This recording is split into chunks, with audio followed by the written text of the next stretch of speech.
Ministério Transporte e Comunicação liu-se Administração Porto Timor-Leste IP a partir IP halo tomada de posse ba cargo diretores no chefe departamento hamutuk na Ronald Racing Hito.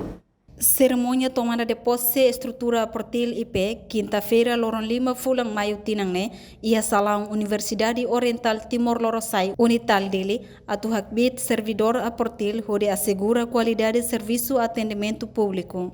Presidente a Portil IP, Lamartinho de Oliveira, ia discurso hateteng, cerimônia simples ni hanesam paradigma fong, no perspectiva fong ba Portil IP.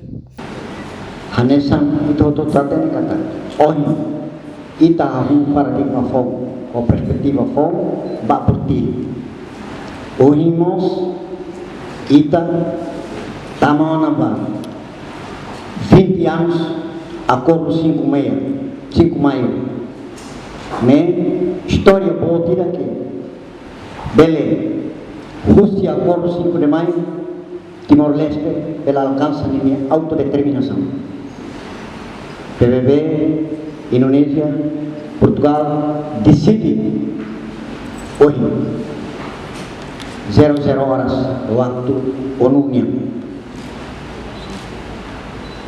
Conselho de Administração foi lá quase fulantão nelar para preparativos nevema na kunho motos labadai lalora tas pakumakas. Mas bem, Hanessa emang man tem responsabilidade. A carga da coisa tem que simular realidade. Né? Liga para dinâmica política, dinâmica econômica, dinâmica social, kita tem que enfrentar. Ia Sorin Seluk, empossada diretora Carla Maria Fernandes de Araujo, agradece a confiança fong hodi halok narba a Portil, mas que serviço todang. Vamos agradecer para a Portil, deve fono fiar bahau di halau nar fono besra ko bahau, no tambah reba serviço para população.